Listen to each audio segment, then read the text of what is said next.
الحمد لله رب العالمين والصلاة والسلام على خاتم الأنبياء والمرسلين سيدنا محمد وعلى آله وصحبه أجمعين.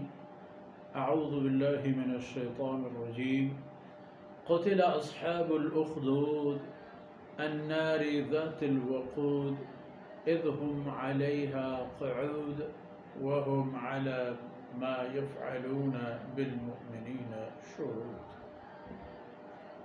سبحانك لا علم لنا إلا ما علمتنا إنك أنت العليم الحكيم. رب اشرح لي صدري ويسر لي أمري واحلل عقدة من لساني يفقه قولي واجعل لي وزيرا من أهلي رب زدني علما وارزقني فهما ثم أما بعد. گرامی قدر بھائیوں، بہنوں اور پیارے بچوں، سورہ بروج کی باتیں اب اس مقام پر ہیں کہ ان آیتوں میں ایک ظالم بادشاہ کا تذکرہ موجود ہے، اس کی مظالم کی یاد دہانی اور کہانی موجود ہے، اور ان مظلوموں کی باتیں بھی موجود ہیں جنہیں اللہ رب العزت کی وحدانیت کے اعتراف کی سزا کے بطور اس ظالم بادشاہ کے عذاب اور تکلیف دہ سلوک سے گزرنا پڑا تھا. اس میں اس زمانے کی باتیں ہیں جب جناب رسول اللہ صلی اللہ علیہ وسلم کی اب تک بعثت نہیں ہوئی تھی. آپ کی بعثت سے پہلے کی بات. ایک بادشاہ تھا جو اپنے آپ کو سیدنا عیسیٰ علیہ السلام کے دین پر سمجھتا تھا، لیکن اس وقت اس دین میں لوگوں نے انواع و اقسام کے شرک اور خرافات بھی شامل کر دیے تھے. تو اس بادشاہ کے پاس ایک تربیت یافتہ ساحر موجود تھا جو اس عمل میں لاسانی تھی، کوئی اس کا نظیر اور متبادل نہیں تھا، یکتا روزگار تھا.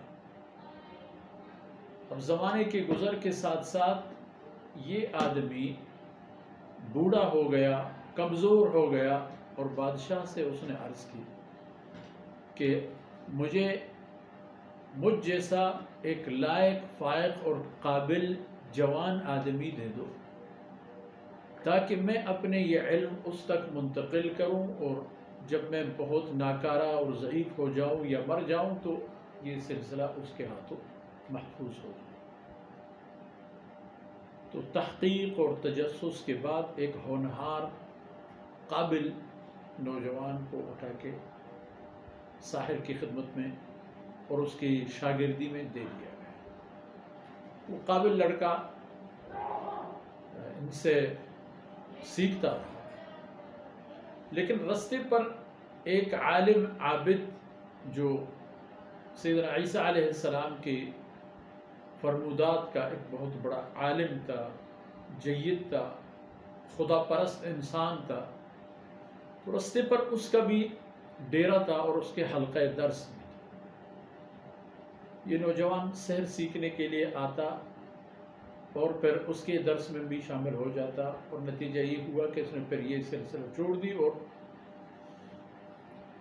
وہ سلسلہ اس نے قبول کیا، اللہ کی بندگی کا. نتیجہ یہی نکلا کہ اس میں اللہ رب العزت کی وحدانیت اور اللہ کے فرمودات اور دین کا دھاک بیٹھ گیا، اور اس نے اس وقت کے سچے دین جو عیسیٰ علیہ السلام کا دین تھا وہ قبول کیا، اور اللہ نے اس کے ہاتھ میں انواع و اقسام کے برکات ڈالے تھے، جس کی وجہ سے لوگوں کے مسائل اور مشکلات بھی حل ہوتے، اس کی دعاؤں کی برکت سے ہو رہا۔ بات بادشاہ تک پہنچ گئی اور بادشاہ کو پتہ چلا کہ جس آدمی کو جس مقصد کے لیے ہم نے انتخاب کیا تھا وہ تو اسے ہٹ کر کہیں اور جا رہا ہے۔ تو نتیجہ یہی ہوا کہ بادشاہ نے اس کو بھی طلب کیا، اس پر ایمان لانے والوں کو بھی طلب کیا، اور ان سے پہلے تو بادشاہ نے یہی مطالبہ کی کہ آپ لوگ اپنے دین چھوڑو اور میرے دین میں آ جاؤ۔ اور بادشاہ کا دین شرک سے مرتب تھا، ہوا کہ وہ اپنے آپ کو معبود کا درجہ دیتا تھا اور لوگوں سے اپنی باتیں منوانے کی کوشش کرتا تھا۔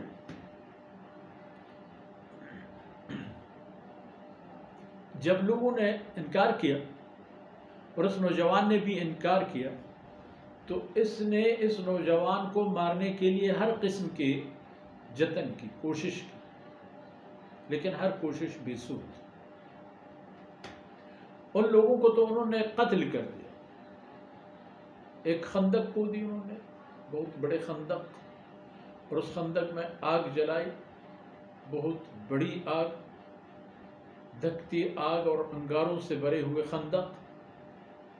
پھر لوگوں کو لا کے خندق کے کنارے پہ کھڑا کیا جاتا تھا اور ان سے کہا جاتا تھا کہ جو ہمارے دین میں آئے گا وہ بچ جائے گا، جو ہمارا دین چھوڑ دے گا یا چھوڑ چکا ہے اور نہیں آنا چاہتا تو اسے اسی خندق میں پھینک دیں گے، چاہے وہ جل جائے اور مر جائے۔ لوگوں نے قبول کی کہ ہم اسی حالت میں مرنا پسند کریں گے، خندق میں جل مرنا پسند کریں گے، لیکن شرک کی طرف دوبارہ نہیں آئیں گے۔ چلتے چلتے ایک خاتون اپنے نومولود بچے کے ساتھ، اس کی باری ہے۔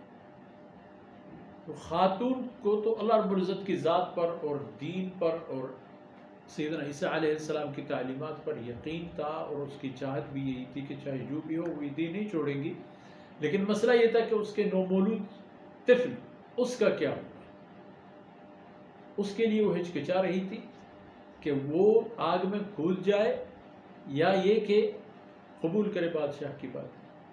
اللہ نے اس نومولود بچے کو گویائی دے دی تو اس نے کہا امی فکر نہ کرو، تم حق پر ہو، کود جاؤ، آگ میں کود جاؤ۔ یہ سارے مسئلہ ختم ہو گئے، لوگ عذاب دیے گئے، شہید کر دیے گئے، اور بادشاہ نے اپنے بڑاس نکال دی۔ اور پھر باری آ گئی اس نوجوان کی۔ بادشاہ نے یہ کیا کہ بھئی جاؤ اس کو ایک بہت بلند پہاڑی کے چوٹی پہ پہنچا کے وہاں سے پھینک دو زمین۔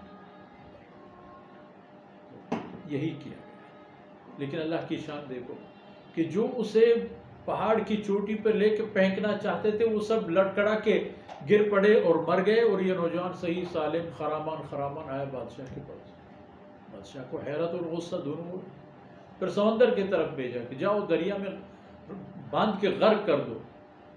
اس کو لے جانے والے سارے غرق ہو گئے اور یہ صحیح سالم آ گیا۔ پھر اس نے کہا بھائی یہ تیر لے لو اور تیر پر یہ پڑھو کہ بسم رب ھذا الغلام، ہم اس لڑکے کے رب کے نام پر اسے ماریں گے، تب یہ تیر مجھے لگے گی اور میں شہید ہو کے مر جاؤں گا۔ اس کا تذکرہ قتل اصحاب الاخدود، تباہی آ گئی خندق والوں کے حصے میں۔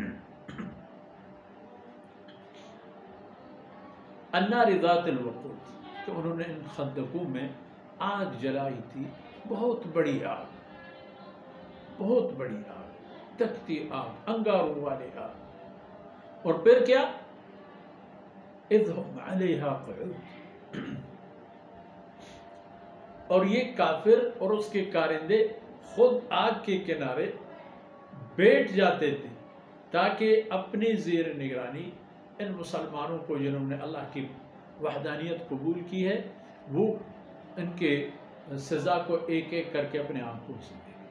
تو فرمایا وَهُمْ عَلَى مَا يَفْعَلُونَ بِالْمُؤْمِنِينَ شُهُودٌ، وہ جو مومنین پر، اہل ایمان پر وہ جو کچھ کر رہے تھے اس کا مشاہدہ بھی کر رہے تھے کہ کس طرح ان کو چین کے ان کے بچوں کو بھی آگ میں ڈال دی، ان کو بھی آگ میں ڈال دی، خواتین کو بھی آگ میں ڈال دی، مردوں کو بھی آگ میں ڈال دی، اور کس طرح وہ آگ میں جل رہے تھے اور اللہ اللہ کہہ رہے تھے اور اللہ کی وحدانیت کا پرچار نہیں چھوڑ رہے تھے، یہ سارے مناظر ان کے سامنے تھے۔ قتل اصحاب الاخدود۔ اور ان آیتوں سے یہ نشانی لے لیتے ہیں، یہ ثبوت لے لیتے ہیں کہ انسان کو اپنی زندگی میں چاہے جس طرح کے بظاہر حالات سے آمنا سامنا ہو، وہ گھبرا کر دین کو نہ چھوڑے، مخصوصاً اللہ رب العزت کی وحدانیت سے متعلق جو عقائد اور ایمانیات ہیں ان سے ایک ذرہ بھی آگے پیچھے ہونے کی گنجائش اور فرصت نہیں ہے، کیونکہ زندگی اور موت انہیں اہداف کے لیے ہوں تو پھر جنت کی قیمت تو یہی ہے، آخرت کی سب سے بڑی سعادت یہی ہے کہ انسان کو اللہ کے دین پر چلنے کی سزا کے بطور تکلیف مل جائے تو اس کے بہت بڑے بڑے اجر اور ثوابات ہیں۔ تو علی کل حال یہ دکھانا ہے کہ جن لوگوں نے ثابت قدمی اختیار کی عاقبت کیا ہوا، جن لوگوں نے ان کو تکلیف دی ان کا انجام کیا ہوا۔ آج کی باتیں یہیں تک، بقیہ انشاءاللہ باتیں کل اور دوسرے نشست میں۔ اللہ رب العزت ہماری کوتاہیوں سے درگزر فرمائے اور ہمیں صراط مستقیم پر ثابت قدم فرمائے، اپنی رضا کی ہر نعمت اور دولت ہمیں نصیب فرمائے۔ وصلی اللہ علی نبینا محمد وعلی آلہ وصحبہ اجمعین۔